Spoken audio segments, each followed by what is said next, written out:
Hey, I'm live. I'm alive. Okay, this is just a little something about Fortuna silver mines. Seems like a lot of people are going to Côte d'Ivoire, French name. It's in West Africa, right beside Liberia, and to the west, and Ghana to the east. It's in a pretty decent area of Africa. Uh, kind of sort of the Yamoussoukro whatever mine they just purchased is kind of sort of in the middle of the country, so it's well placed. And a friend of mine just bought a $380,000 house in Ghana, which is to the east of where a lot of YouTubers and precious metal peoples are going right now, because Fortuna apparently has a special announcement, or they're wanting to promote this new purchase or acquisition that they got, and looks like a decent one, actually, from what little I've looked at it. I haven't looked too much because it's gold, and I'm really not into gold. But I'm sure it'll help out with their stock price with acquisition and whatnot. Nothing wrong with that. Uh, Nothing new on platinum right now. Haven't really looked, but it's a small market. Uh, yeah, that's it. Gonna keep this live short because it's been going for 4 minutes and no one's here, so I'm not going to waste anyone's time. I wanted a general talk about Fortuna coming out with. They're going to be pushing hard on this new acquisition. I do suggest everyone look at it. Do your own research as always, because I'm not a fucking financial advisor. Hey, what's up there, William? So do your own research. But apparently, there's a lot of people going down there right now. So they're going to have a big media push on their new purchase, and their stocks will probably go up if they have not already, which they typically will. I was just talking about the new, let me get back here, the new mine in Côte d'Ivoire, the Yamoussoukro mine from Fortuna's Metals. Just, hey, how's it going, Mickey? They just purchased it, and there's a lot of YouTubers being sent or going to Africa right now to check that mine out. I guess that new acquisition. So they should be able to. Damn, Pebble Mine. I'm gonna look at it here real quick.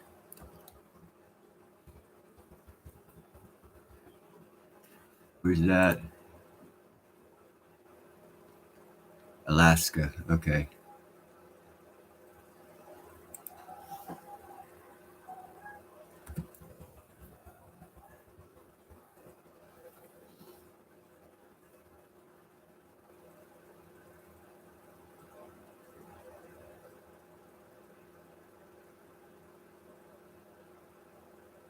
Oh, so I tell you what, I have not looked at this, but I can see some issues right off the bat. One of two industries is going to have to make way.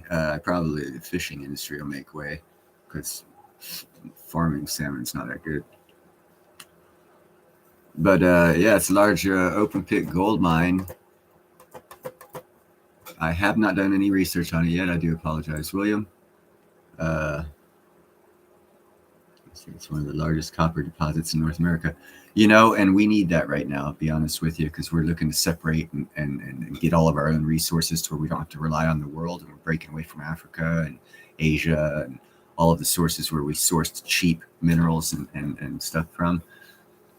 But yeah, no, it looks like it's going to go forward. I guarantee you the fishing industry will move or make concessions for that mine, because we need copper, and America needs to be self-sufficient, and that's the direction we're going. So I could almost, if I was to a betting man, which I am not, I would say it's going to go ahead. It might have some regulatory issues, a couple of lawsuits, but the need for copper and American sustainability away from other countries supersedes that. So I think it's a definite buy, because we were heading towards globalism. I hated it when I saw the 50 states starting to give up their powers to the federal government like 20 years ago. Hey, Jeffro. And then it went to a globalist type scenario, which I totally hated. But we're breaking back apart and going back to states' rights and nationalism, which means resources are going to take priority here in America over a fishery that they put in. The fishery can be moved. The gold and copper mine cannot, and we definitely need copper. So whoever has that, invest in their stock for sure there, William. But as far as Fortuna mine, I wanted to talk about, I know several YouTubers in the precious metals YouTube space, and quite a few of them are on their way to Africa right now. So Fortuna is going to be pushing a heavy PR for their new mine they bought down in that weird named country, Cote d'Ivoire or whatever it is. It's right beside, it's west of Ghana. Mickey, I haven't sent you your stuff yet. I'm going to. I need to get some capital together, send it out. I've got 1/4 ounce and I think 6 10th ounce coins I'm going to be sending to you. It's along the Ivory Coast, William. It took a little while for you to give me your information. I was able to send Pat's out to him. He's received it. You can confirm with him. I'm not bullshitting.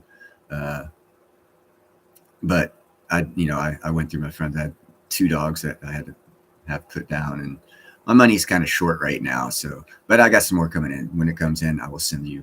It's 6 10th ounce and 1/4 ounce silver. I added 5 10th ounce because of the delay, but I do have it set aside to mail to you, Mickey. I have not forgotten about you. Just life kicked in right between the legs here, and I'm recovering financially from that. And I'm actually probably going to be going down right to Ghana on the Ivory Coast, right beside where this mine is in Africa that Fortuna just bought. Because a friend of mine just bought a $380,000 house in a private residential area. It's just like gated community type thing. So I wanted to go down there. I already confirmed with him that I'm going to go with him if I can get my passport in time, because I wanted to see that area and check it out for economic investment opportunities. So to see Fortuna go just about 80 miles to the west and buy a large gold mine, it's kind of cool. It lets me know that the economy is pretty good down there, and investment opportunity might be pretty good down there. So I would take a look at that area for all kinds, not just precious metals, because when money starts pumping into a country, all things grow. So if you don't want to get into the precious metal part of it or the mining part of it in that country, get into other parts in that country. Let me get back to the map, and I will be able to tell you there, Jeffro. It is... Okay, let's go back to see if I can find Timbuktu.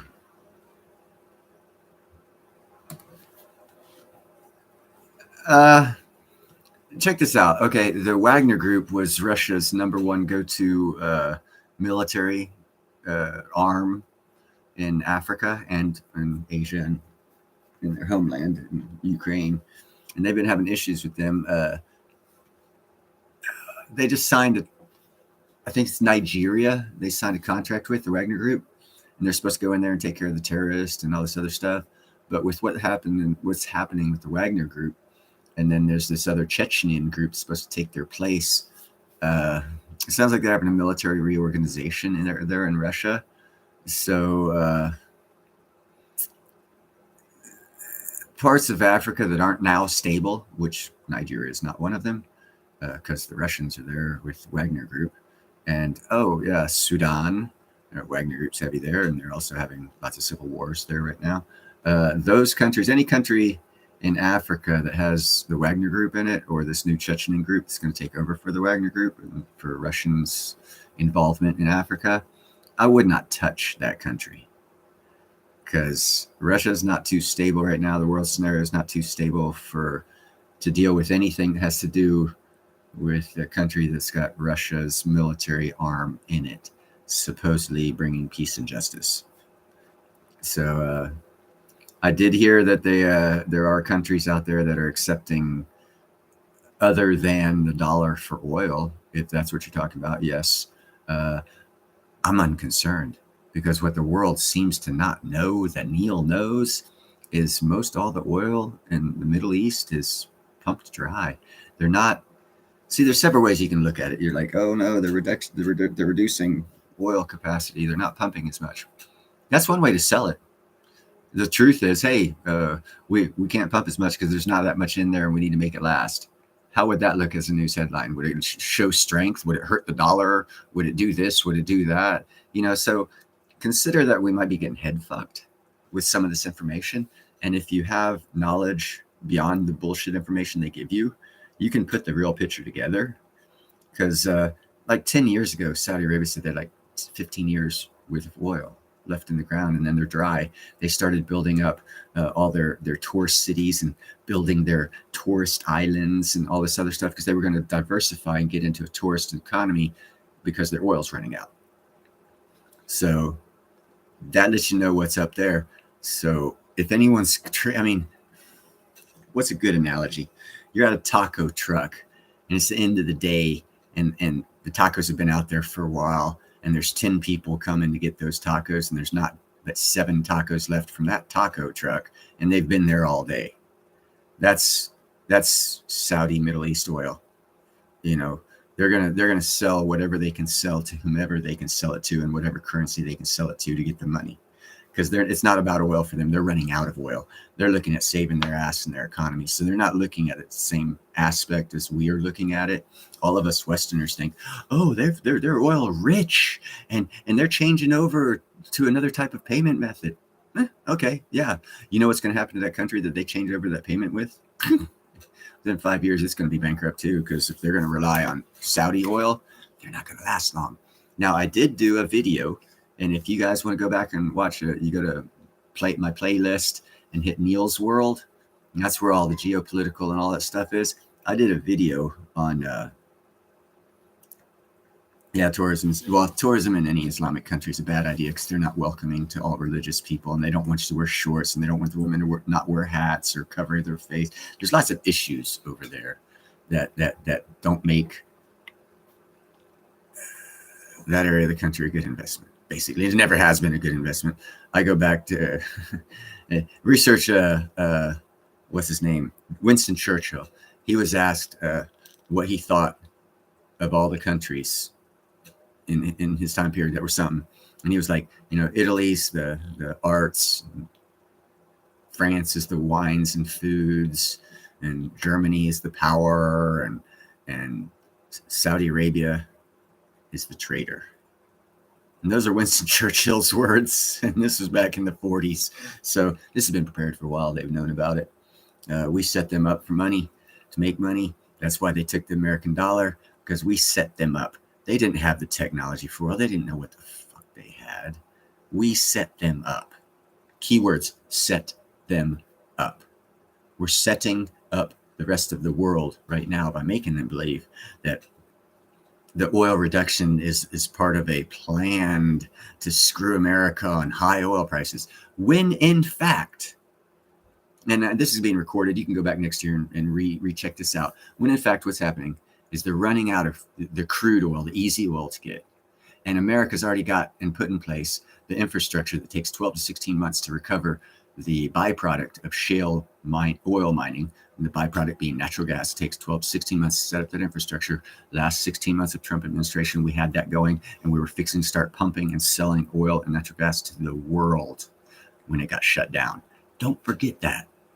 In my video that I did, I show a map of the largest deposits of shale oil on the planet.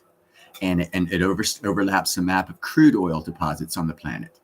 And the absolute most largest deposits of any type of oil on this planet, we own. So if you know that fact, that America is the most oil-rich country in the world, you step back and you look at the world scenario right now with what they're doing. What they're doing with the oil prices is getting it up there, because the more it's up there, the wealthier we're going to be.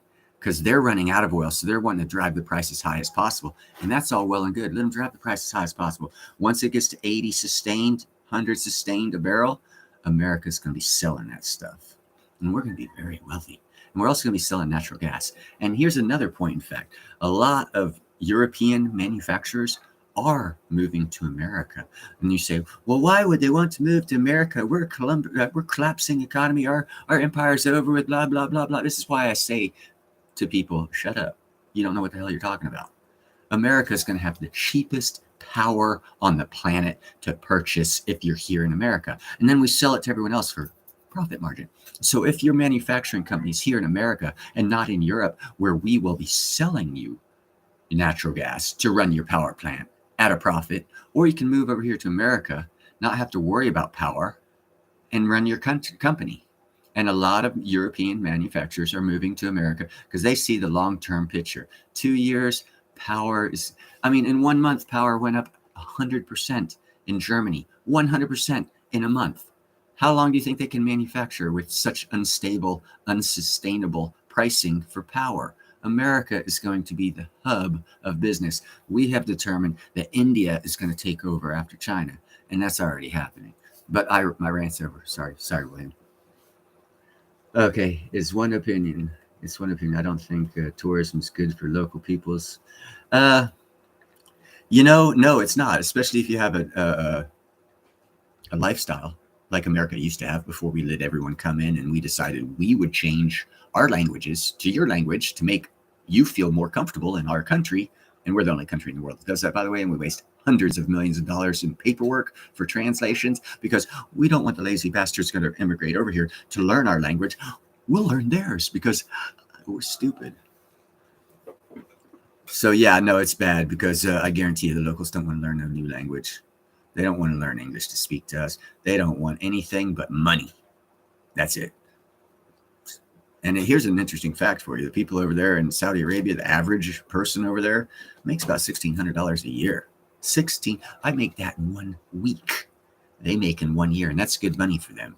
So NSA did a study back in the 80s, how little money a Middle Easterner had to make before they resorted to extreme measures, and it was $1,200 a year. If they make less than $1,200 a year, they start looking at doing extreme measures, selling their guns and things like that. So by the economy, we can tell when they're going to start going radical. And that was back in the 80s. It's all a game. Hey, Frankendell. Okay, let me get back here. I'm sorry on that rant as well. Oh, yeah, no doubt. Manufacturing. Thank you, William.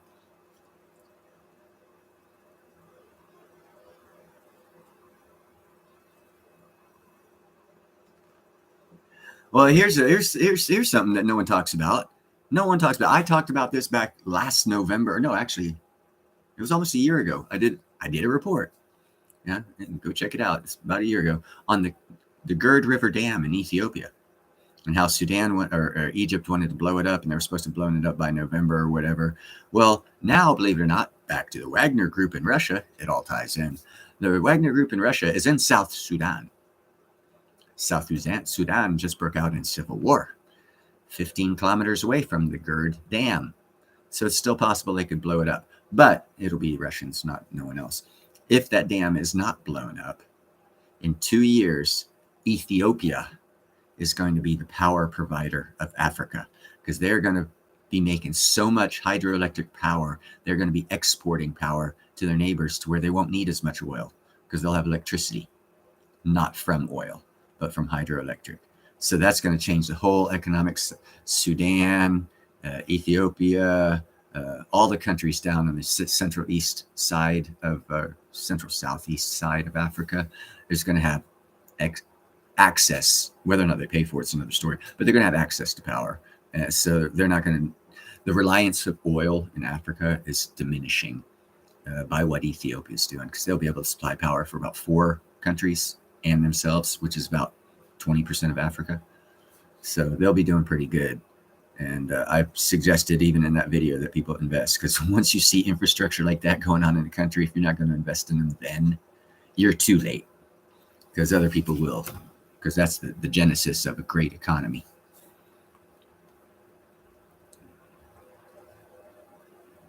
Oh well, thank you, Frank. Yeah, I had like way too many tomato plants last year, so I just wanted to diversify species of tomato plants.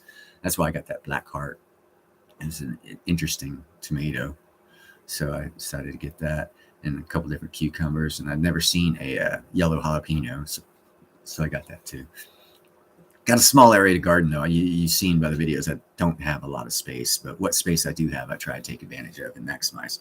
I don't have a lot of sun because the neighbor's yard, trees on both sides, so I do what I can.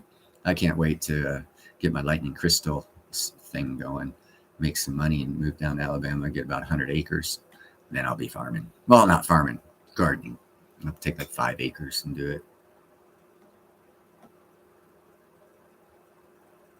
Right on, right on. Yeah, send me some pictures. I'll send you, man. The pictures you did send me of your one tomato plant.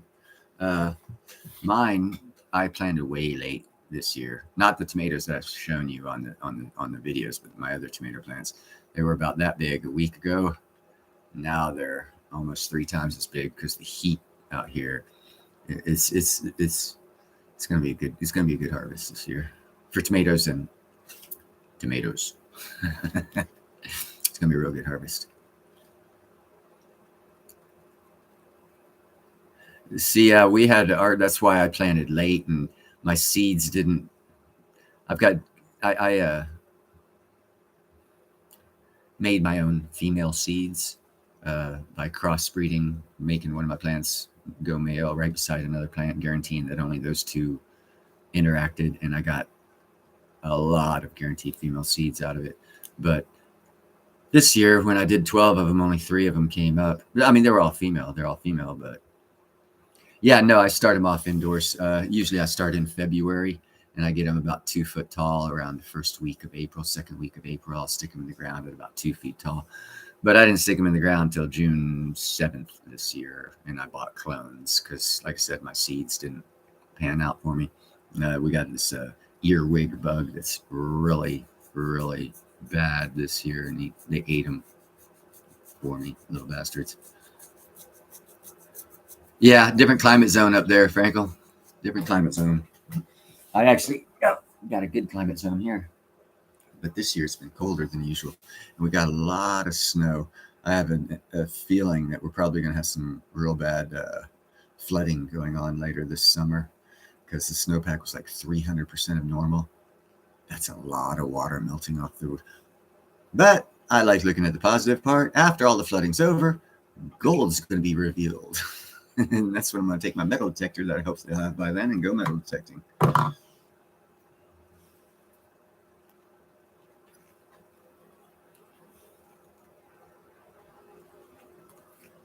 I'm just passing a message on to Chris Marcus. That was the text.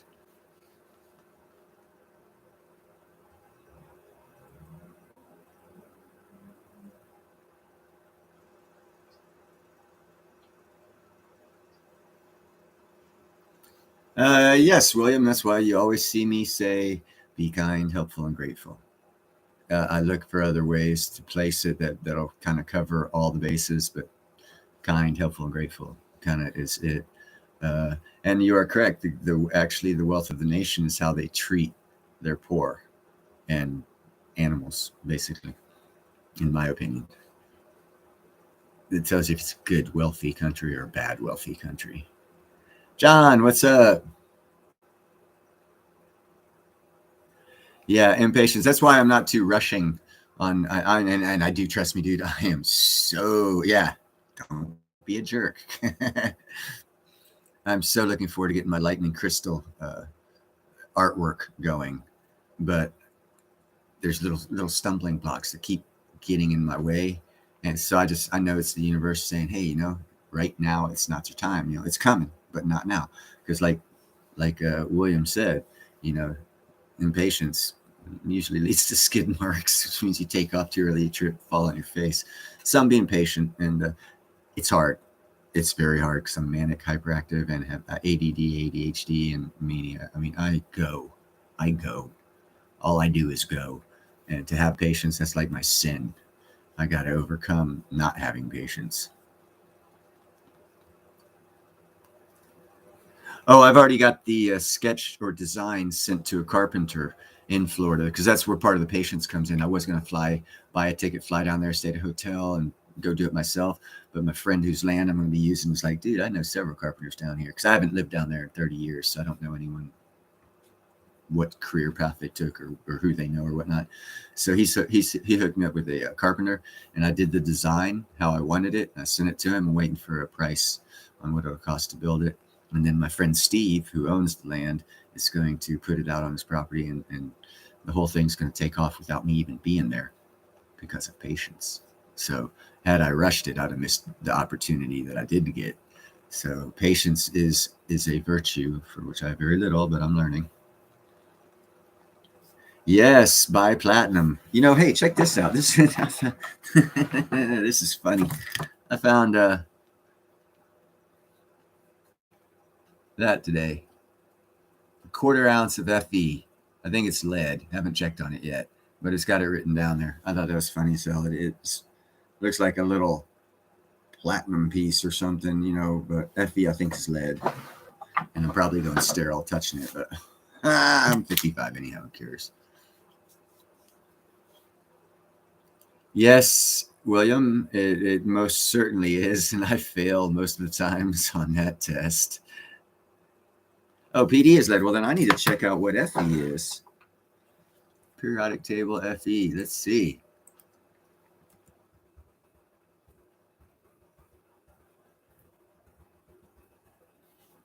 Let's see. Periodic table Fe. Where's Fe at? There's Fr.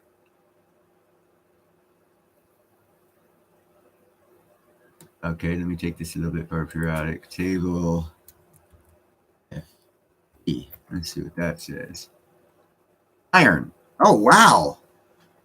Holy shit. So this is actually a piece of iron. That's interesting. I wonder how I came across that.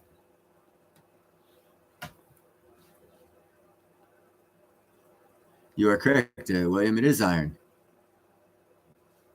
I mean, who would have? It looks like it's got some glue or something on the back, like it was stuck to something. It's a little, oh, what's that say? Oh, no, it's just scraping. So that doesn't say. That's the only writing on it right there. So I actually have a quarter ounce of iron. Must have been my days when I wanted to buy a little bit of everything. Hey, what's up, Jake? You're late. We gave away all the silver, brother. You can go home now. Bye. Yeah, I think Jake only shows up to win silver. Everywhere he goes, he wins silver. This damn cat is like takes up half my seating spot, and she's like all kinds of cute, so I can't move her. But I also can't sit in my damn chair. Hey, Emin. Yeah, I got to be nice to Jake. He's one of my guys that buys platinum. He actually listens. Actually, I got a bone to pick with you, Jake. You only bought 3 ounces until James Anderson told you some shit. Then you bought another 3 because you didn't trust Neil, but James did. And then you bought some more. So no Christmas card. Just kidding.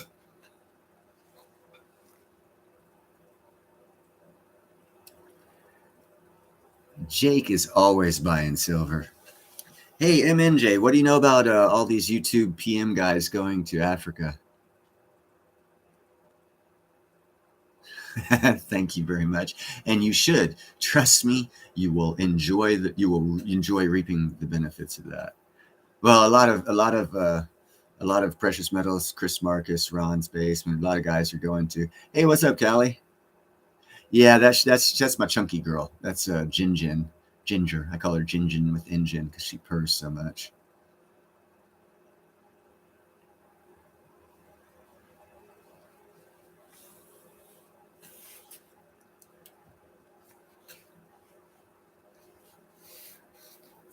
But yeah, they're going down there just to the west of Ghana. So some weird name country that Fortuna just bought a gold mine at. So I would imagine next week you will probably, or maybe what's today? Wednesday, Thursday, Friday?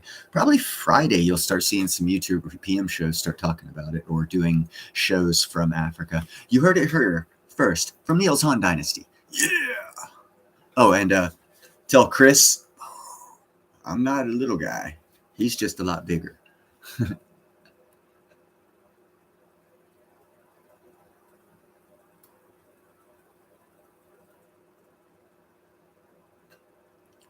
Speakers on.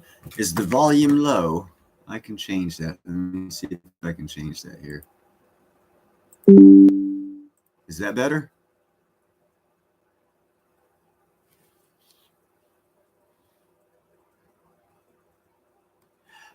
Yes, you do actually, and William, and that's how I found out about ivermectin and hydrochloroquine. Oh shit! I don't want to get a strike. Uh, I found out about those two Corona beer virus stoppers when I was supposed to go to Zambia in 2014. I called the VA and said, "Hey, I'm going to Zambia, Africa. What shots do I need? Inoculations?" And they said, "Oh, you're set for inoculations, Neil, but we're going to send you some of this hydrogabagabag that I can't talk about." And the federal government VA sent it to me, and they sent me the Ivor blah blah blah that I can't talk about. The two things that don't work now worked great, and the VA gave them to me. So if you have VA and you're going to Africa, because you were a veteran, you probably have all the shots you already need, all the inoculations, and they will send you the hydro blah, blah, blah, blah, and Ivor blah, blah, blah, blah, blah, in the mail for you to use, even though the CDC says don't use them, they don't work. Yeah, that's how you know it's bullshit.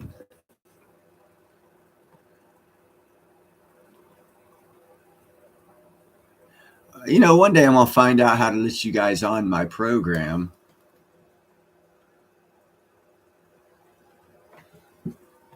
Probably after the Silver Symposium, I'll ask all those guys when I'm down there how I can do that.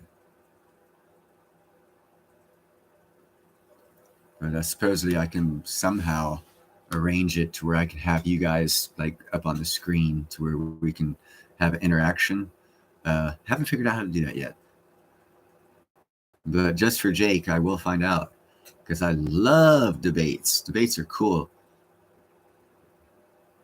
That's how you learn.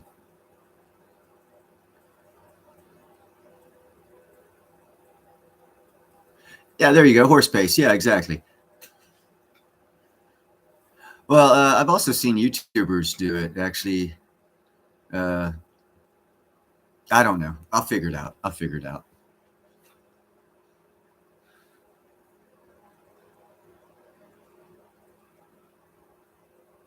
Oh, well, thank you very much.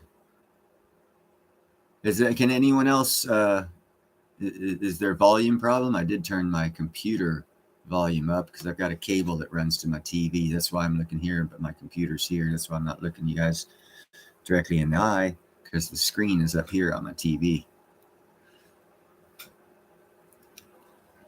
Thank you, William. Yeah, maybe I can two-tab it or something. Like I said, when I go to the Silver Symposium, I'll probably have people grab my computer and say, "Here," which I'd fucking love if they did. And I'll probably be on a few YouTube shows after some Silver Symposium. Hopefully Ninja will do an interview with me, and maybe Chris or Financial Prepper. Not so sure that Jack will. I don't know. Nobody special. He might not. Who knows?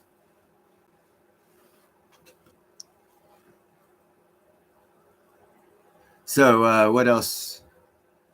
Is Lynn Alden going to be there? I don't really watch her much.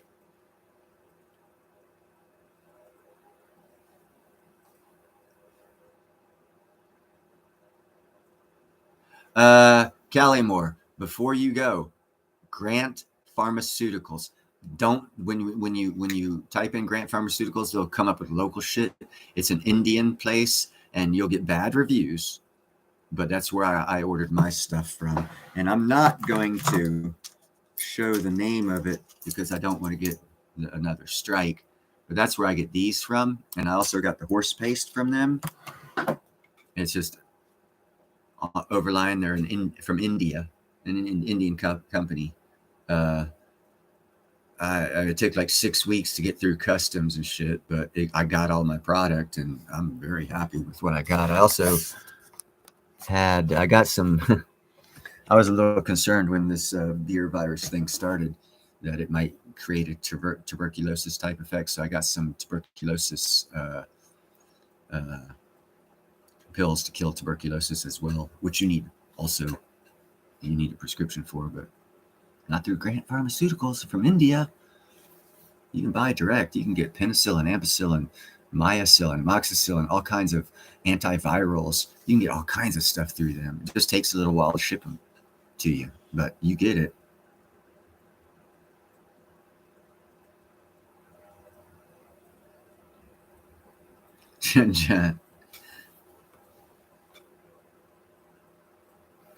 Yes, it is.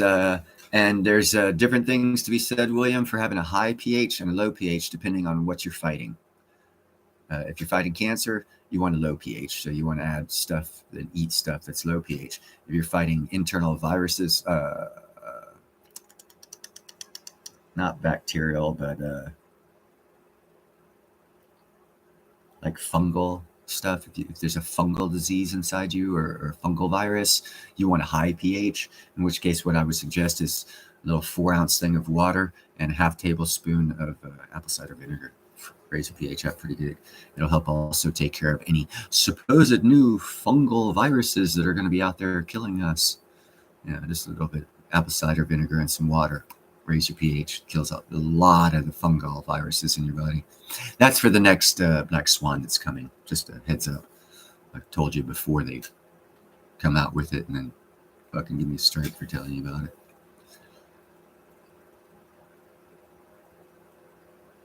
Okay, Mickey, I understand she talks in circles and brings up the 40s and the 70s, but believe it or not, I do too.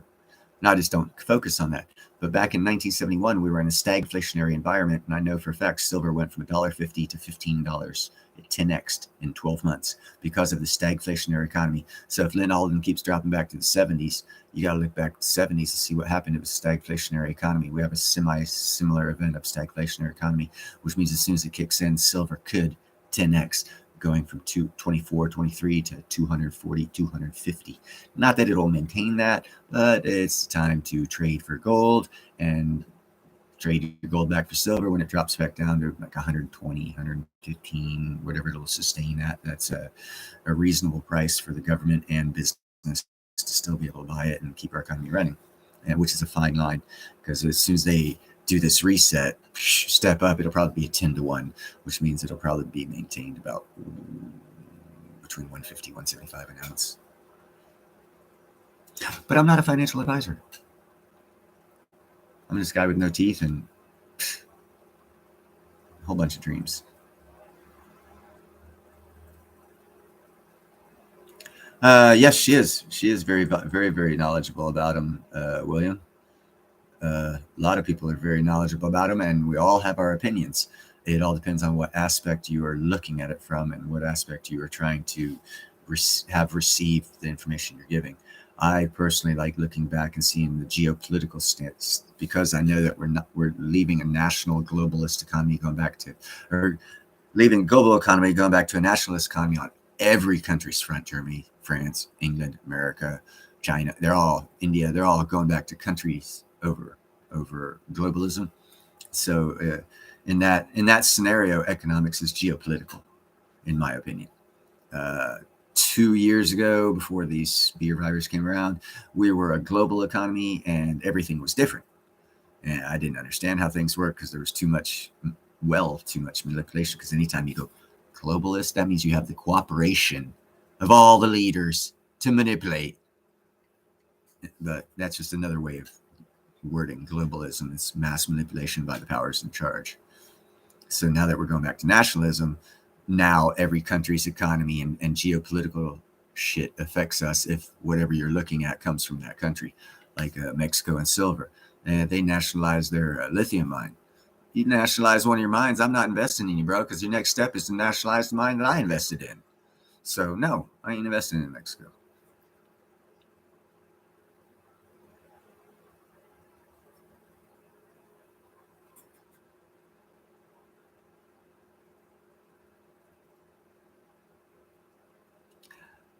All local governments are based on personal responsibility. That's why I do not like illegal immigration, because believe it or not, that kills economies. I don't give a shit what the Democrats tell you. it kills economies. Because if I get paid $500 a month or a week, and I take $300 and send it out of the country, what did I just do to the economy? Now, if there's a million of me sending out $300 a week to a foreign country for money that I earned here in America, that means our local economy is not being stimulated and the money's being stolen from the local country, stimulating some foreign economy. But yet, illegal workers are good if you want to destroy your economy. See, I look back and see a bigger picture. I don't look at, oh, the 2-year gain is great. I look at the 10 years and see how fucked you are from that 2-year gain. And that's what I look at, because it's more permanent. Because once that 2-year gain's in, they're in. Because then people are going to, in 10 years, look back and say, well, we can't really get rid of them now. Yeah, okay. And they're going to be here forever, sending money out of the country, totally destroying our economy, because they're not Americans. They might be here, but they're not Americans. Because if you're American, you don't destroy the economy. And by sending money weekly out of the country to a foreign country to help out your relatives sounds all well and good. But if you're living in a 1-bedroom, five families in one house, which also, let's get onto that. Okay, I got this problem right across the street. This house was built back in the 50s as a one single family unit. Now it's because of laws. It's now 3 families are in that single family unit, but yet they haven't increased the sewage. They haven't increased parking space. They haven't increased the electrical usage to that one house. They have done nothing to accommodate 3 families in a single family home. All they've done is cause house prices to go up and crush our economy. See, that's the big outlook, because the big outlook is they being the Democrats want to crush everyone into a small environment, as many people as possible, for votes. That's all, so they can have power. That's all. The worst thing humans can do is stick 3 families in a single family home, because it destroys that town long term. Look at Chicago. I mean, that's just, so they're out to destroy our country because they want power now. I'm not saying the Republicans are any better, but I do believe that you should move out of the city and force our government to bring living standards up to the rural people, and not just put it all in the cities where you don't have a life. But that's my opinion. Let's get back to the chats here.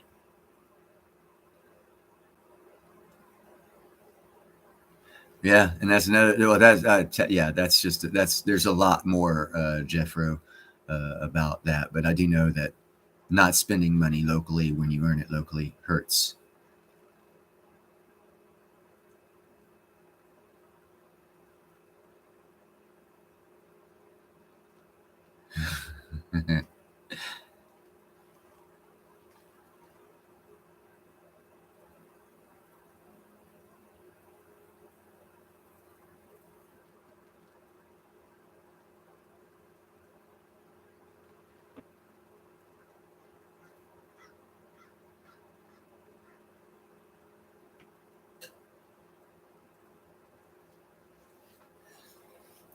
All right, let's see.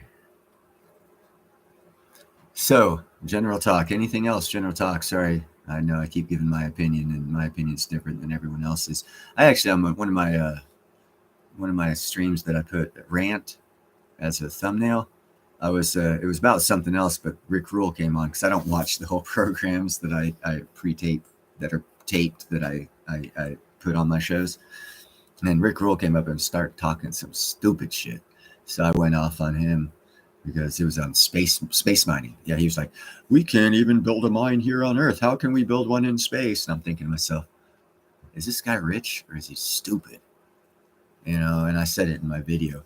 Well, the spotted toad, the spotted newt, the green-legged leopard, none of them exist on the moon, so no environmental lawsuits, no regulation.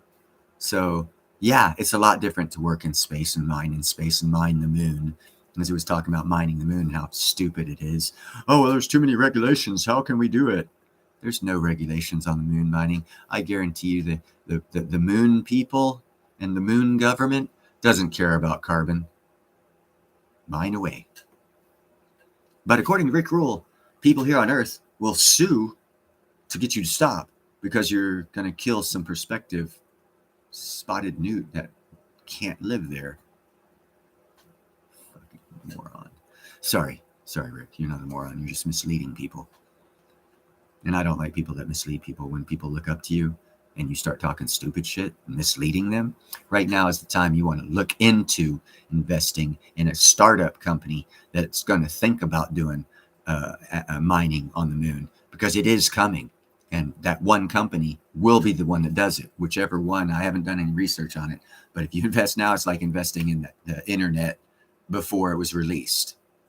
And that's why my personal opinion, that's why Rick Rule doesn't want you to invest in it. He wants to invest in it so he can be rich, not you. Or he's got some other ulterior motives, or he's really just not that smart. Your choice. Those are several options that he is, in my opinion.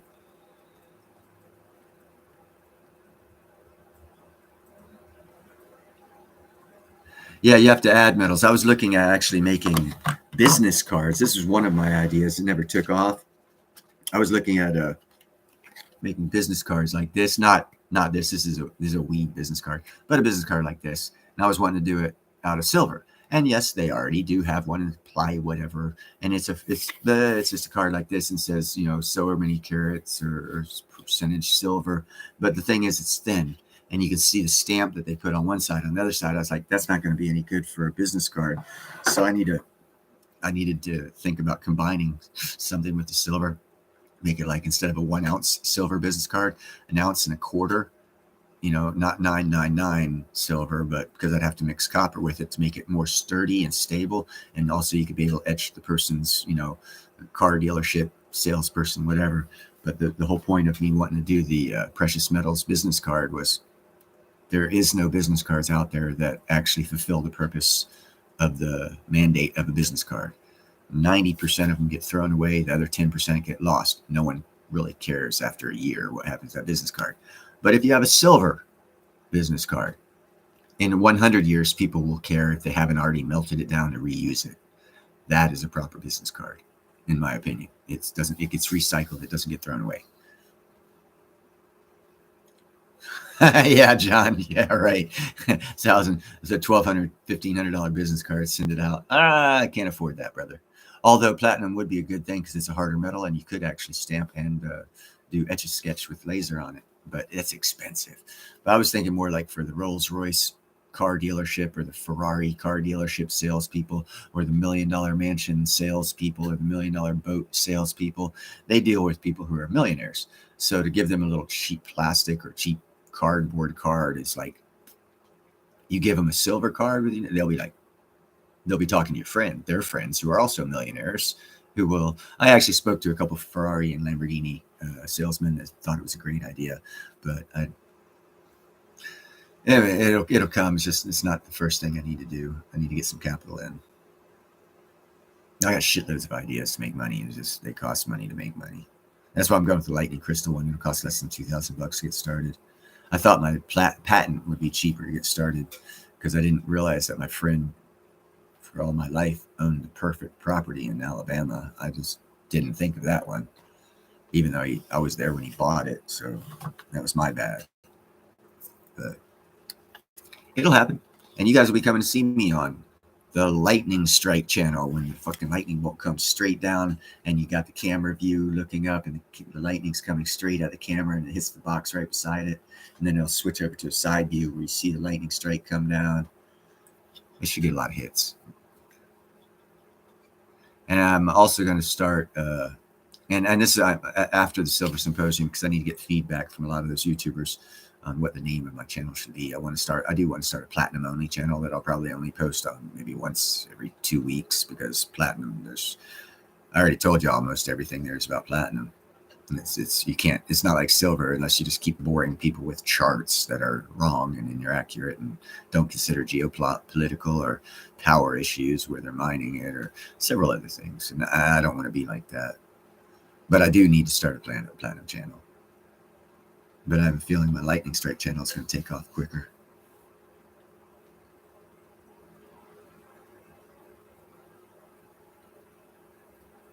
No, you actually do. There is credit card, a black credit card with unlimited spending. Only the billionaires have it.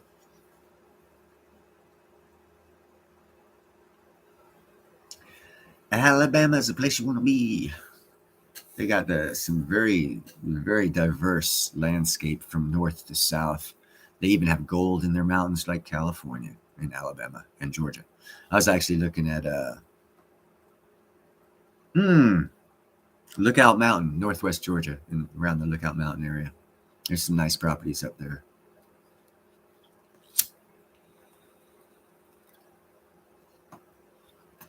But now I'm looking more towards Andalusia, Alabama, far enough off the Gulf Coast.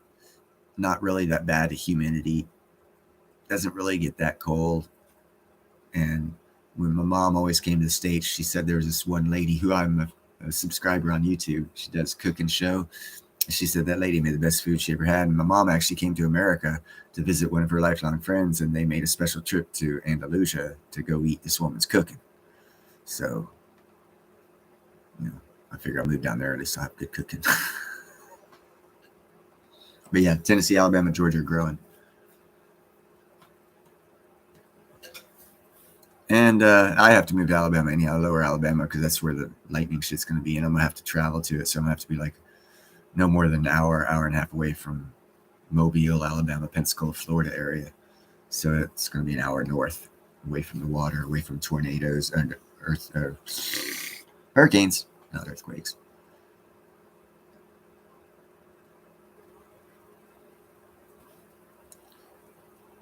Tennessee's a good spot to live, except for Memphis.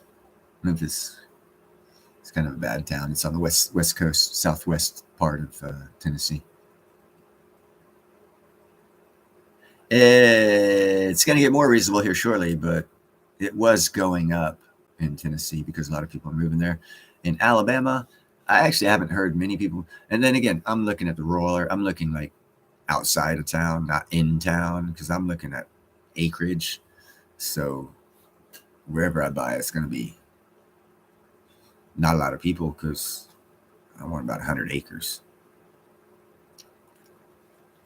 And I've actually see 100 acres by 500,000, not including the house. I found this one lot. It was 100 acres with a 4-bedroom, 2-bath, and 6 large ponds on it for like 500,000. So you're looking at 3,000 an acre plus the house, maybe. And that is good for land. And it's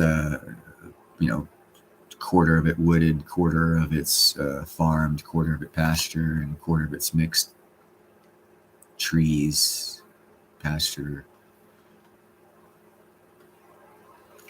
Yes. And that's why I like this one property that has 6 ponds on it, because they're not little fucking small ponds. They're pretty decent sized ponds. They're probably about 15 acres worth of ponds in those 4 or 6 ponds. Yeah, John. Yeah, indeed. And the ponds actually cover where the house is sitting on the property. The ponds cover about 50%. So you don't have to worry about the other 50% making it past the fence.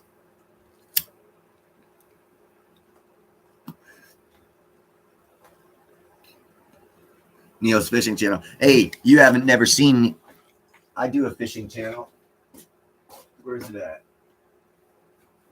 Hold on just one second. I'll show you my fishing rod.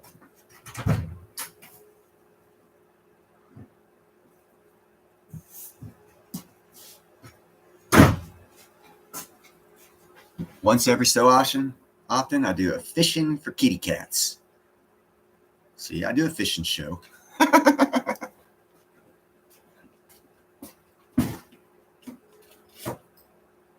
It just involves my kitty cats. I just go fishing for kitties. I don't fish out here, man. Every delta or waterway out here in this Bay Area, I live where they used to have the Ghost Fleet, and the lead and mercury in these waters is outrageous. There's even a sign. I can see the Napa River that goes into the north part of the San Francisco Bay. It's just right here, a couple hundred yards away from me, where the Delta comes in, the Napa River comes in, and the north part of the bay where they all meet. I'm like right there. And they've got signs.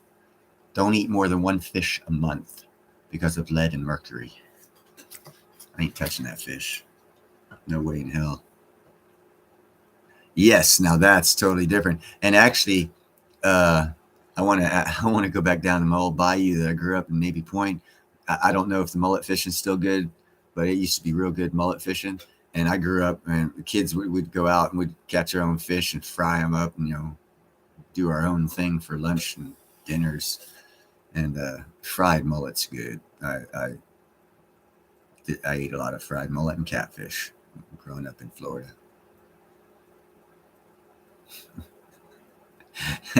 That's why if you come to my house, you're gonna have fried mullet, Jake. And if I go to your house, we're going to a restaurant. I'm just kidding. I'll put up a sign that says Neil's Restaurant and then feed you catfish and fried mullet.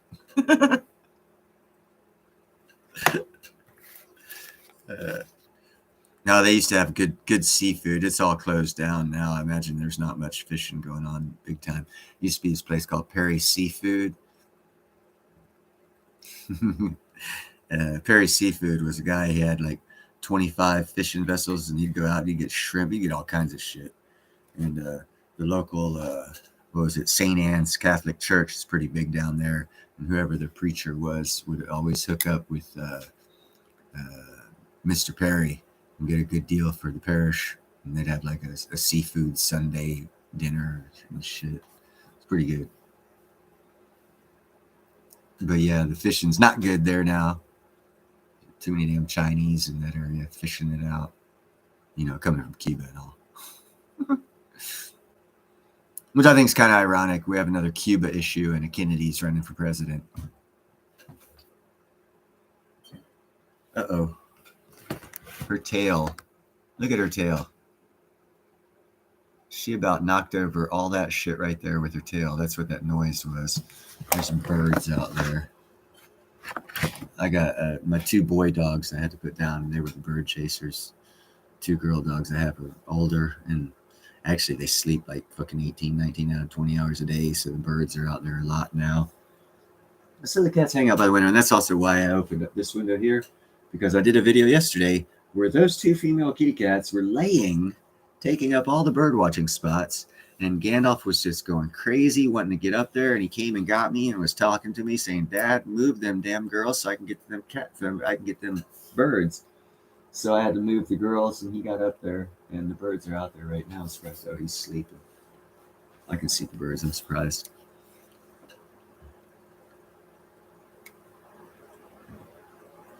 Dude, a good catfish and a good mullet is a good dinner. That's all I can say about that.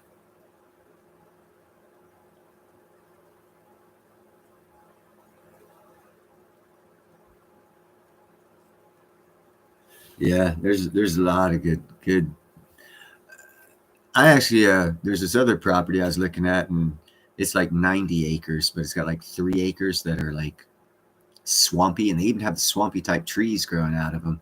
And I was looking at that property too. It's about the same price because I like crawdads, and if I have a little swampy area, I could fucking load that sumbitch up with crawdads.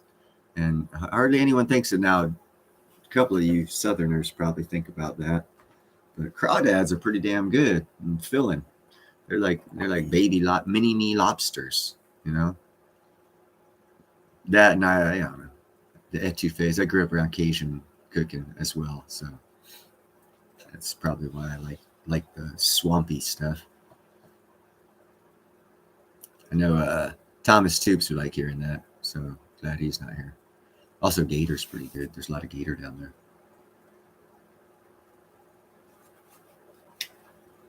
But anyhow, any other topics any of you guys would like to discuss? We've been going for about an hour. I don't want to keep everyone here forever. I do appreciate everyone who stopped by and hit the thumbs up and liked, shared, and subscribed and been kind, helpful, and grateful, because it's better than being a jerk. And maybe buy some silver, some platinum.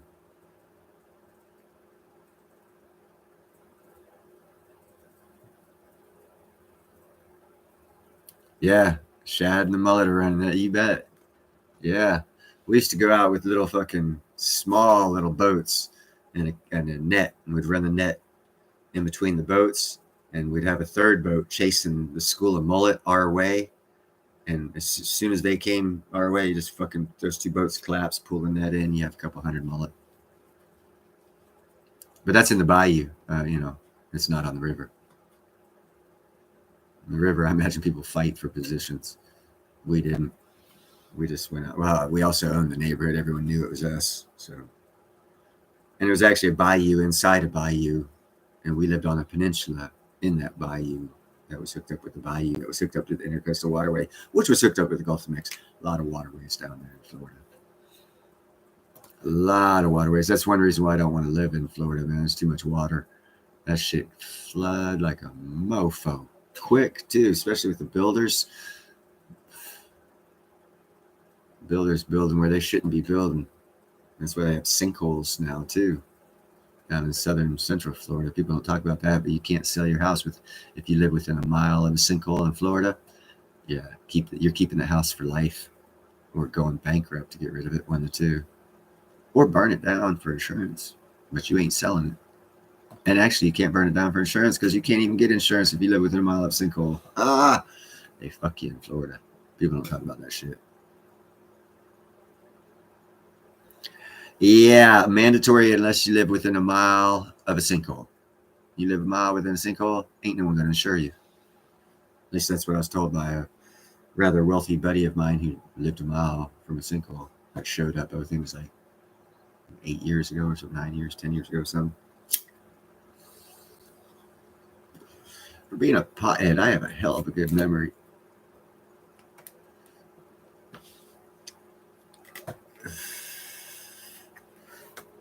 That's why I tell people, buy a solar powered catamaran. A solar powered catamaran doesn't need no maintenance for damn near the first 10 years. And then the only maintenance it'll need, other than the paint on the bottom and scraping barnacles off, is a little fucking $500 part that you have to change out because it's got so many working hours on it. Other than that, property insurance, property tax, what? All the stuff the insurance companies are canceling on people, causing them to get screwed into their house. You have a solar powered catamaran, who's going to cancel you? Go to another country and get insurance. You fall under total different regulations, fuck that. You have so many more options to have insurance. Here in America, they trap you down to like 4 or 5 companies, and now they're telling you, well, I'm only going to do it if I can rape you blind and not pay you if anything happens. Okay. You have no choice. Probably another reason why I never bought a house. Actually, they probably fill up with freaking pythons down there in Central Florida. Pythons taking over. Also, could be good eating. If you had yourself a little fucking restaurant truck, drive around, hit the Everglades, put some snake traps out. Free foods, and sell it. Make money. Python stew. Yep. You're going to see a lot of crazy shit coming up if the economy gets bad, people. You see a lot of crazy shit. Local bread bakers, neighborhood bread makers would be a big winner. If you guys have any inclination to set up an outdoor oven and get yourself shitloads of bread, you will probably make a lot of money. I actually, neighbor next door, there's one of her friends does that, makes bread for like 20 people a week. 87,000 tax agents would probably be interested in her, but it's a little operation, just does enough to get whatever she needs, financially out of it. She makes good bread, and it's fresh weekly. So when I was in Europe, I was kind of used to fresh bread. Just like Mama said, if the gator ain't moving, take its tail off. Eat it.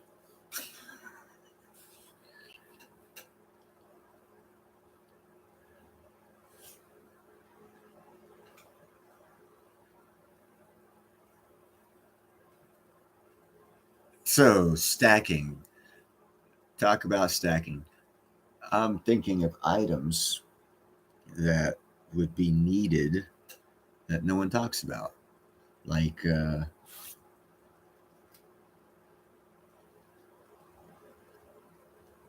bottles and bottles of aspirin.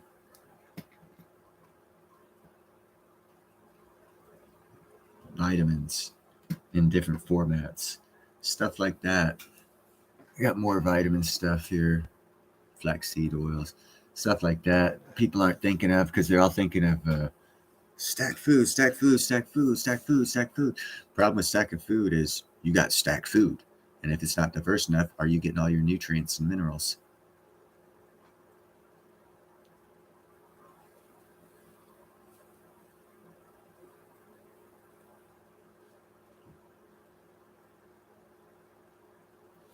Hell yeah, I don't, man.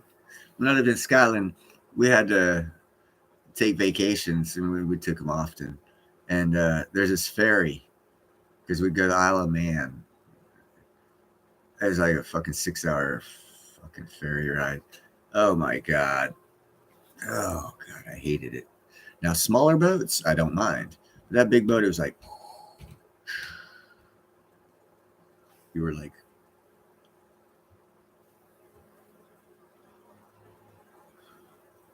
all night long trying to sleep, rolling from one side of the bed to the other, roll from one side of the bed. I was like, let me the fuck off this goddamn boat. I'll swim. So, yeah, I can see why you said that, John. Yeah. And my dad was 22 years Navy. But he also said he'd kill me and my brother if we went in the Navy, but he didn't have to bother with that because there's no way in hell I was going to the Navy or the Marines because they have to ride with the Navy. I was like, fuck that shit. I'm either going Air Force or Army. And I really don't like planes, so I went Army. I don't fly unless I have to. I'm going to be probably flying to the Las Vegas convention just because it's faster than driving. Just keep it PG, Jeff. Keep it PG. Yeah. You got a 30-year ironworker raised by a Navy guy. Very sarcastic, and I've got a smart-ass answer for everything.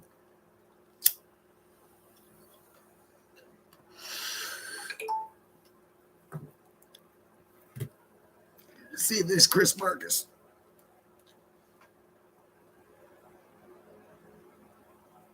Nope. They're probably on a plane going over the Pacific right now, or going to on a plane going to New York. So who here thinks it's a good idea to try and get a coalition of people together to buy this California closed down California Silverado mine? Price of silver is going up. I guarantee you there's still silver in that mine because those old timers did not have modern day technology. I guarantee you there's silver still down there. Guy at Sierra Gorda in Central California in the mountains in Sierra Nevada. It's like 2 miles south of the largest open pit gold mine, second largest open pit gold mine in the world that's going to be opening up. He's still finding silver at Sierra Gorda. It's old turn of the century mine. It closed down like 1900, somewhere around there. And he just bought that thing 3 years ago, went back down in those mines and started just, oh, wow, silver ore. Oh, wow, silver ore. These guys didn't know what they were looking at. So he's going to have a gold mine. He's rebuilding that. Yeah, okay, Mickey. The thought process here. If silver does jump up to 100 plus an ounce, what would be more important to the California government? Extra tax revenue or stop them with regulation? I think the business climate will change. I almost guarantee you they will pay you to open up a silver mine because they will tax you on the silver. And actually, they won't tax you. They'll tax everyone that buys it, which means there's more money in it for them. If you know how to work the politicians, the tax thing is easy as hell. I actually plan when I go down to Mobile area, I'm going to be talking with the city council, the mayor, and possibly the congressman or the county council down there, seeing what tax advantages they could give me if I open up a catamaran building company at Mobile, since they have a shipyard and everything, and everything's set up.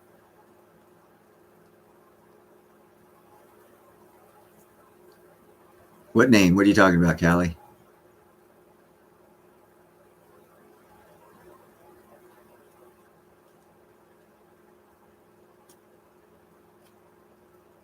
Well, thank you very much, Jeff. I appreciate you not giving me a strike.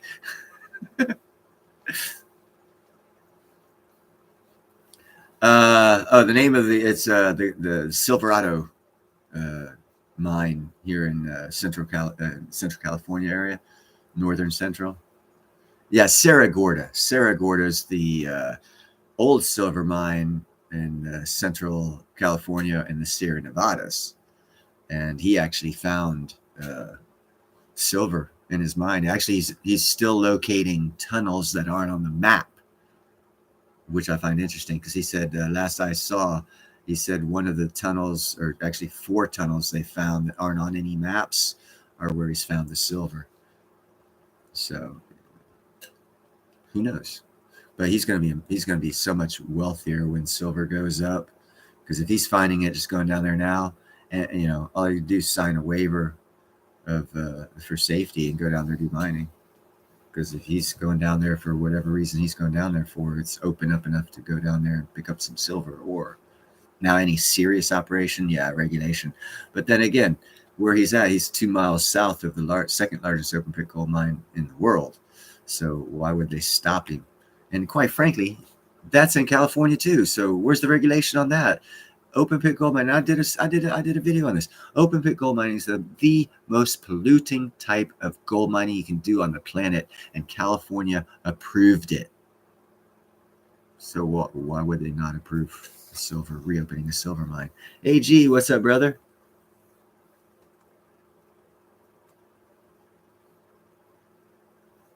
But Cerro Gordo, yeah, there's several of those throughout this country. Yeah, you wouldn't have got me if these people here in chat hadn't kept me talking, because I was going to end it after an hour. We've been going for an hour and 12 minutes. But then Callie came in, and a couple of faces that I don't recognize that often that stop by, like yourself as well. So I was like, cool, let's keep this rolling. Pass some information.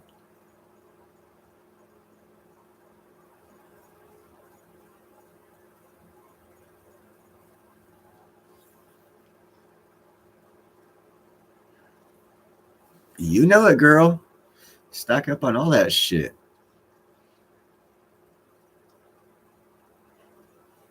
Are you talking about the Silverado mine? I don't know who owns it. I've only thought about purchasing it, but I don't have money on my own. Now, like if my lightning crystal artwork starts selling, and it'll be one of a kind, unique shit. No one in the world's doing it, so who knows how much it's worth. If it's worth a lot, I would buy it.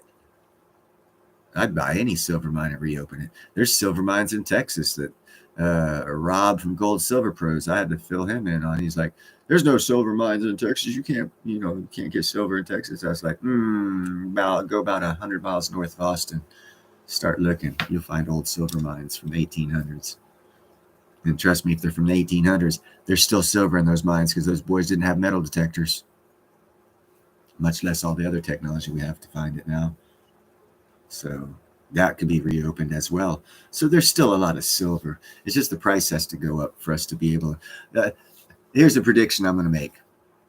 When we hit triple-digit silver and it stabilizes at triple-digit silver, there's going to be so much new discoveries or rediscovering from old mines that are being reopened with no regulation whatsoever, because we need the silver.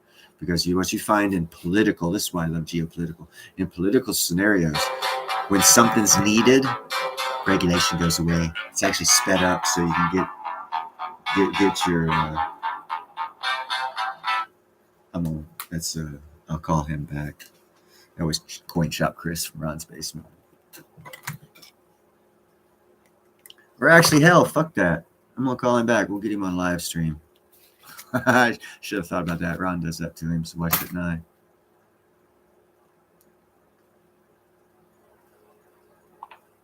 See if we can't get him on live stream.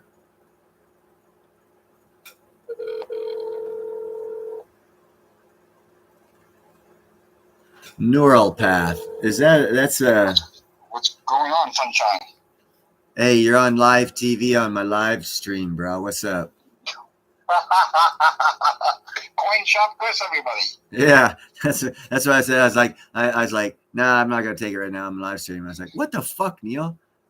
Fucking Ron does it to him. I'm gonna do it to him. So I called you back. Yeah, why not? Does anybody have any questions? No, I'm answering them all. We're talking right now about the possibility of buying and opening up old silver mines. And Mickey was saying that too much regulation, and I just mentioned the geopolitical part of any economic scenario is once silver hits and sustains 3-digit silver, the government will need us because it's a strategic metal. It just hasn't been rated as that. They will need us to mine more silver, and all these old mines will be reopened up once we sustain 3-digit silver, and the regulations to reopen them up will practically go away to guarantee that we have more silver mines bringing in the strategic metal. At least that's my opinion. Right. Mickey seems to think that the regulation will stay there. Anyways, call me after you when you're live. I don't want to say what I was going to say on the live shows. Okay. You got some. Okay. I'll talk to you later. Yeah, all right, bye. Does anybody have any questions before I go? Anyone have questions for Coin Shop Chris?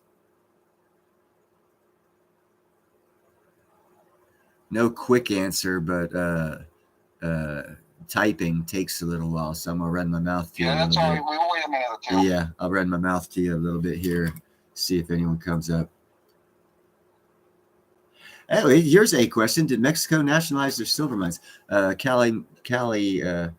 Callie's my love asked that question, but I can give the answer on the lithium. I know they nationalized their lithium mines, and my concern is that because they nationalized one of their resources, that's as dominoes fall, it's going to be easier to nationalize silver, especially if it goes up to triple digits. So I don't think they have done it yet. I haven't heard of them doing it yet, but I would speculate that they will do it because they've already nationalized their lithium mines, which means they're sucking up money for the state. Right. So, well, I will just say this. I'll use your line there, Neil. Buy silver, buy platinum, and peace out. All right, brother. I'll give you a call when I'm done with the live stream. All right, see ya. Bye. Yes, actually, his coin shop, I can answer some of these questions there, AG47. About 2 weeks ago, he had $1 million order from one individual. And the only reason I know this is because Coin Shop Chris called me because apparently they got $225,000 worth of platinum because they saw me say something on one of the shows I say something on. And they started doing their own research. And they got $500,000 worth of silver, $275,000 worth of gold, and $225,000 worth of platinum in one order.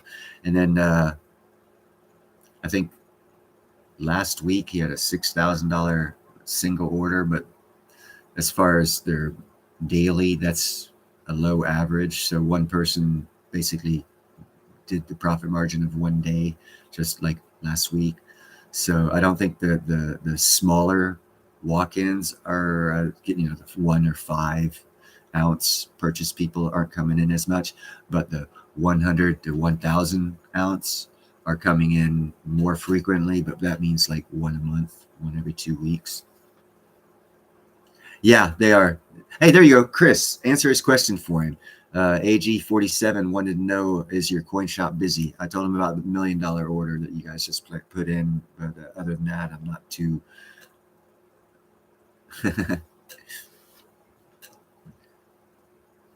But AG47 was wanting to know about AG47 Phoenix, excuse me. Is your coin shop busy?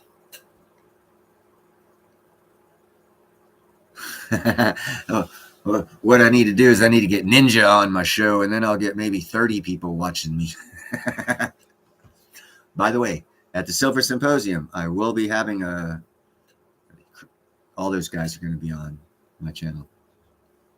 Not all of them, a lot of them.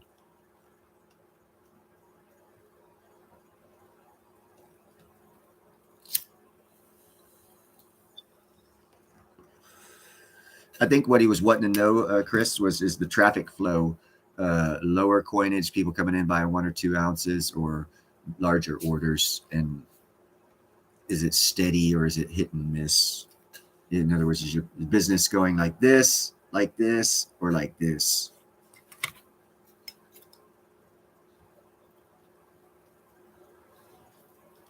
Yeah, so it sounds like it's the same as always. A couple of dead days, a good day that makes the whole week a good week, or 2 days, or 3 days, whatever.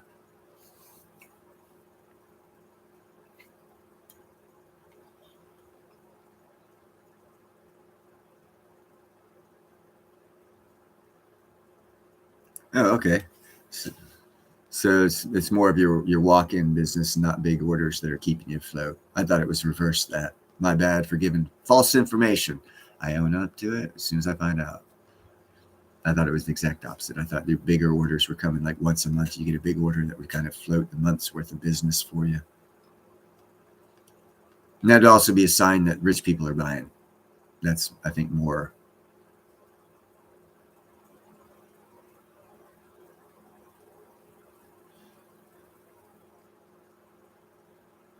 You know, I think it would probably be mixed, Jeffro.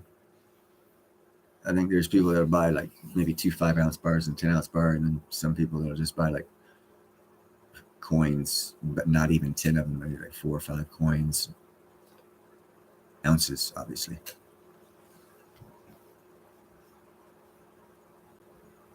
Oh, okay.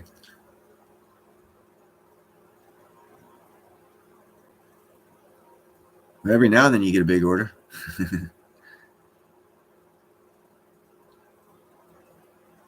You know, I'm poor, and I thought about this. If I was rich, I wouldn't buy the precious metal. I'd buy the fucking mine. Why waste your money buying a coin when you can buy the ore or the company that mines the ore? The profitability range is so much greater buying the company than buying the finished product ore. Just saying.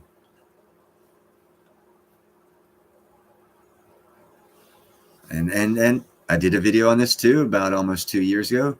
Elon Musk, who the hell is that? Bezos, Gates, and one other billionaire all went in and bought a silver mine in Greenland like 2 years ago.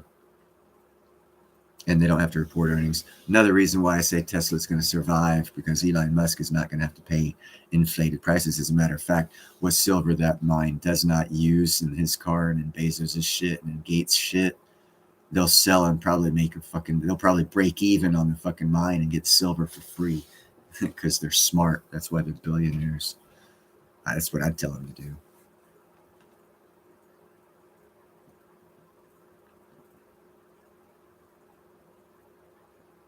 See, Neil's Han Dynasty not only brings in 2,800-year-old purple dye that is 2-dimensional after hit with ultraviolet light, which means we used alien technology back then.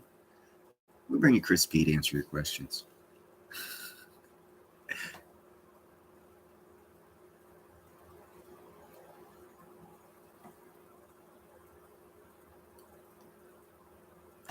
Yeah, come up with your own shit. I personally, I'm more interested in the moon mining companies that'll be coming up in the next 2 or 3 years you'll hear about. Check now. Listen here, people. This is investment advice. You will hear from someone else in a couple of years about moon mining operations and companies. At that time, you're too late. You didn't do your research. You should be the one telling the people because you discovered, hey, this company's doing this. Let's find out more. And then you tell people about it. Because right now, when you hear it from someone else, that means they did all the research. They already invested wisely. And you're hearing it secondhand, which means you're late.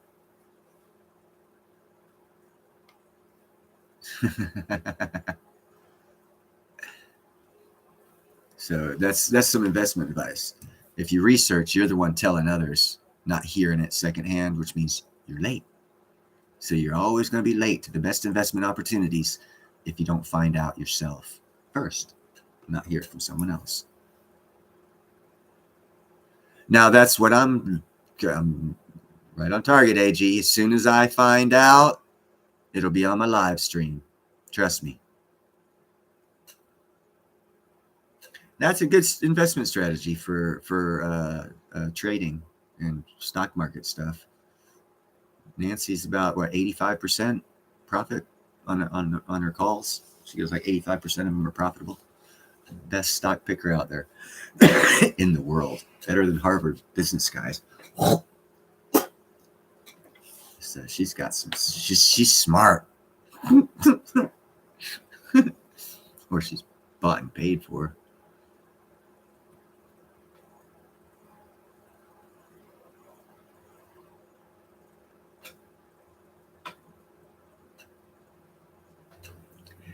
Yeah, I need to check out that. That's the first thing. I actually, at one point in time, I do not recall right now, but at one point in time, I did actually check out the laws on who owns what on the moon, but it wasn't clear and defined enough to continue my research at that point in time. But now that they're talking about mining on the moon, and I know a couple of years ago they came up with a world, and that's actually where I need to start probably, because they came up with all the world leaders came together and made a decision on asteroids and how you determine ownership, and they determined a pathway that every country can follow to own an asteroid, like out in the Kuiper Belt that's filled with all these resources and stuff. And they came up with a way, and everyone on the planet agreed with it. Who's in charge that can agree with it, agreed with it. And what that process is, he's launched something. Japan actually is the ones I've been looking at. They're about the size of a Coke can. They're beacons with small little bitty engines, because in space you don't, once you just like, you keep going faster and faster, and then another, and then you go faster and faster until you get your little air bursts will work, little CO2 cartridges, something like that. But it's about a couple $100,000, size of a Coke can. It's a beacon. When a beacon lands on an asteroid and sends back a signal, that's who's the owner. So if a whole bunch of us got together and got a couple beacons, in 7 years, we could be trillionaires legally.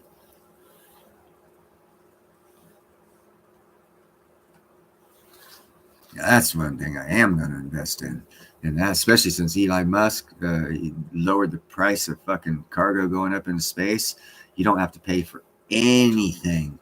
Once your cargo gets released, you just do your little airburst thing, and that's all the fuel the little Coke canny thing beacon needs. And like I said, it is expensive. You know, one of those little beacons is about $300,000. You know, 5 of them would be nice to have in a package that you send up to space, because it'd be another $500,000 because they're small. So the package goes in the loading part of one of Eli's rockets. The price cost for the size is like $500,000. So you're into 5 of them for $2 million, and then $2 million. Wait 7 years once they hit the Kuiper Belt and land on that rock. Now, the other expenses in the programming, I have not checked out the expense of the programming and the sophisticated equipment that's going to be used as to which rock to land on. But what the fuck? You know, I was thinking, you know, potluck pick like a shotgun, you know, shoot 5 of them up there, whichever 5, you know, land on it. It can do the analysis by where the beacon's at. You can look through a telescope and do your chemical analysis of the light signals coming down to determine what it's worth, and then just leverage the fuck out of it. Most all of them are worth. I mean, there's cobalt, there's iron, there's zinc, there's silver, there's copper, there's lead, there's gold, there's platinum. All of them are in the Kuiper Belt. Little different rocks or big rocks, whatever. Fucking billions and billions of these big old fucking house size and bigger and smaller rocks that are just filled with minerals.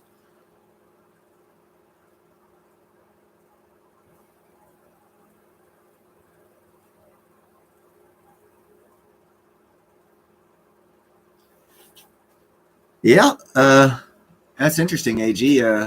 In a year, it'll even be more expensive. So, again, process of looking at things. If they're expensive now and it's not a trend purchase, which silver's never really a trend. It can be trendy for some, but it's always financial. It's money. So if it's that expensive now, with the future outlook for the next 12 months that's being forecast for us, which could change with some circumstance, whatever.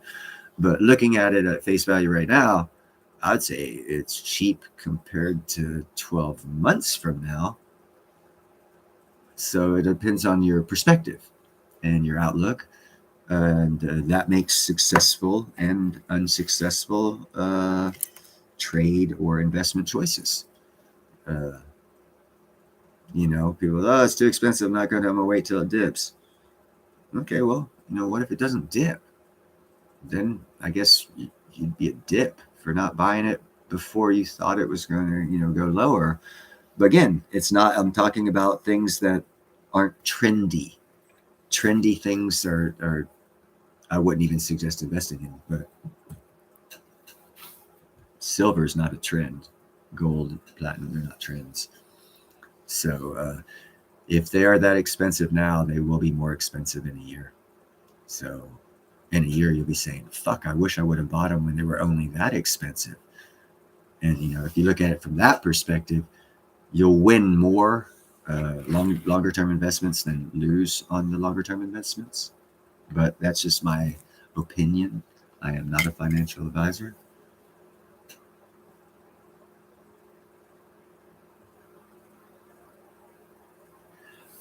It's Jethro Bodine. I'm going to read what you said, and then I'm going to answer my belief in the answer. Perhaps mining space can be cheap with no gravity. It's beyond your circumstance of knowledge. Okay, gravity is the smallest expense in that. The biggest expense in any mining operation is the regulation. And this is where you've got to look at, oh, well, they're going to regulate. The reason why we have regulation, what are the regulations? Environmental regulations. What other kind of regulations are there?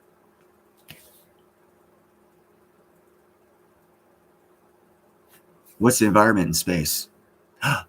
There's no environment in space? It's devoid of environment? So there is no environmental regulations? Oh, well, fuck, doesn't that make things easy?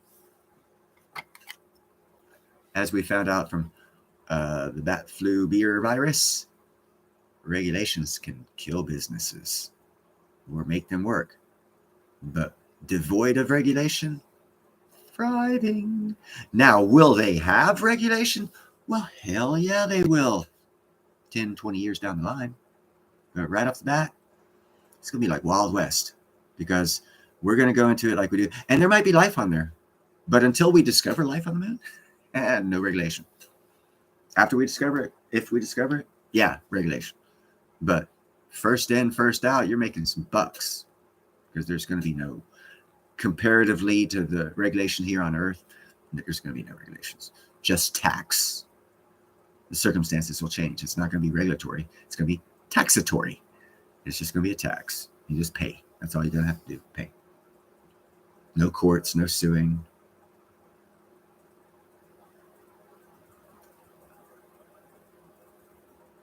Well, we're going to have to get our minerals and stuff from somewhere, AG. So we're either going to mine the moon or mine the asteroids in the Kuiper Belt. My thinking, because I'm in line with your thoughts, and my thinking is we put a Phillips 66 on the moon, small little refinery factories, and yeah, you'll have to do limited mining to offset costs of building not only the mining operation but the refiner, because they have H3 on the moon, and that's rocket fuel.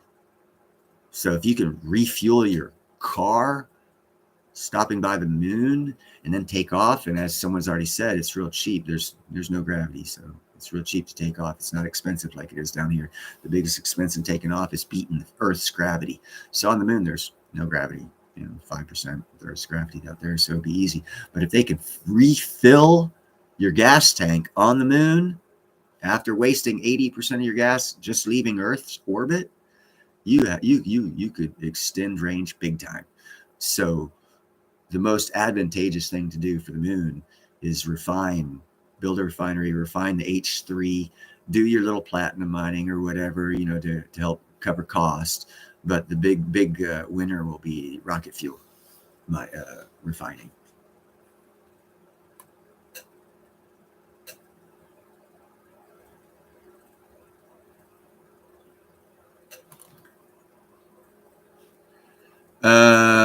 Williams got a good question. Where does the eternity factor fit in? Let you know when we get there. No clue. I have no clue. That's right. That's why we're going to go to space to find out where the end's at, in my opinion, and make money and resources. We need resources. That's obvious. We need resources. I mean, just Google right now. When will silver be mined out? There you go. We'll have to find a new source before that number. And that number is about probably 20 years, 30 years, maybe 40. So we don't have long. Or now now perspective again. Those numbers that I just gave you, 30, 40 years, whatever, that's if the price of silver doesn't go up to where it's profitable to recycle. Because if we start recycling, then we extend the life of the silver we have because we're recycling. Right now we have zero recycling. And on that pathway, we got less than 40 years of silver on this planet. A lot less, but numbers different.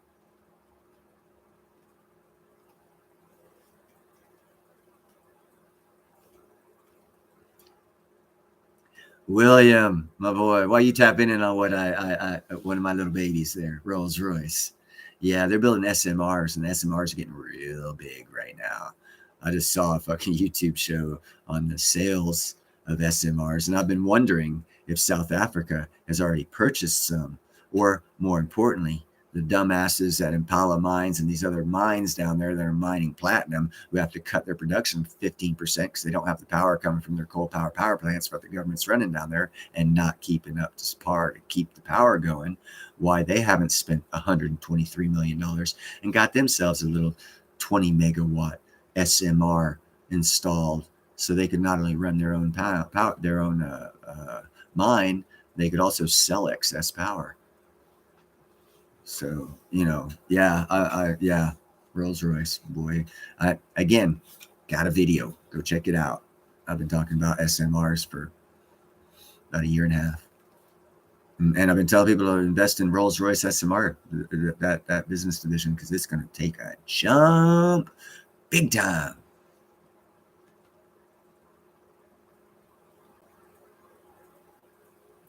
Yes, William. That's a whole nother YouTube show.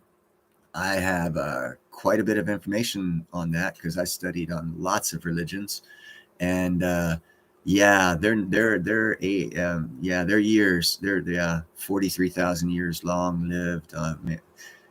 They got an interesting history, and it's not included in our history. It's part of the truth of world history that no one truly knows because no one shares their history. No. William, I heard it from you. Yeah, no, it's true. It's true. I thought you studied on your own and was confirming it. My bad, brother. Sam Coker, how's it going? Gloves. Oh, well, fuck. I got work gloves right here.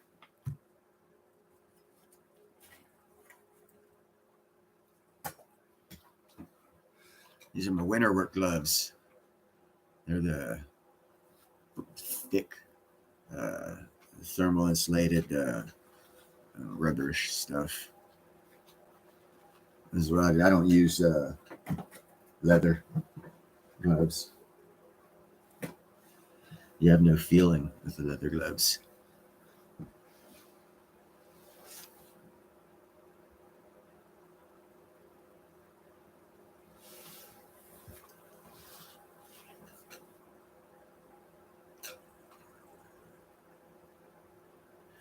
Yeah, that is the good news. The only thing is when governments control the sources of information, a lot of things don't get told for a long time until that government loses its power and another government steps in and allows the information to get out. There's been a lot of cover up from the Smithsonian, and that's our government. And I think whoever was in power at one point in time knew that if you control the information, you control the history. And there's a lot of history that's not been told because the information's been controlled by the Smithsonian. There's a lot of cases, and you can research this on your own, of people suing the Smithsonian because they won't give them back their artifacts because they turned over artifacts to Smithsonian to validate date, age, whatever. Smithsonian come in, do all this stuff, take it, and then it just never gives it back. Why? That's my first question. Whether it's true or not on the artifact thing, why are they doing that? I don't even ask about the artifacts that people say they took. I want to know why they're doing it. What are you covering up? Why are you covering it up? I don't even want to know what it is you're covering up. I want to know why you're covering it up, because that's the question you ask before you find out what it is they're covering up. Why? By silver and platinum. How cold does it get? It gets down into the 30s, lower 20s in a harsher winter. We got snowpack. I mean, I have Mount Tamalpais on west of me. It gets snowpacked, and I've got Mount Diablo to the east of me, and it gets snowpacked. And I got Mount Shasta to the north of me. It gets snowpacked. So it gets kind of cold out there.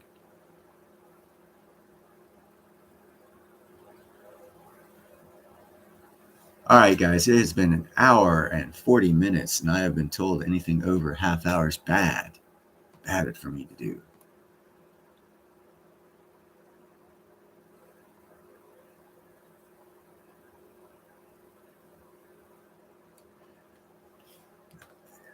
Frequency, vibrations, and wavelengths, William. Frequency, vibrations, and wavelengths. Tesla, spot on. Anyhow, I'm going to go ahead and let you guys go. I appreciate William, Chris, Sam, all you guys, Mickey, John, every one of you for being here. It was impromptu. Actually, I hope Rick Rule does see the beginning of this, because I have some bones to pick with him and how he's nodding, forming people. Callie, you as well. Thank you.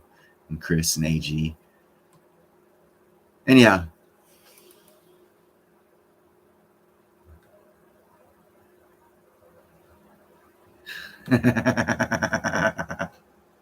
Right on. All right, guys, I'm out of here. God bless America, everyone here. Be kind, helpful, and grateful, because it's better than being a jerk. And buy some silver and some platinum. You will not regret it. Seriously. Both are over 50% under their highs. So they're always buy undervalued, sell overvalued. That's the basis. All right, guys. Peace out. Take care. Talk to you next time. And thank you for showing up. Peace.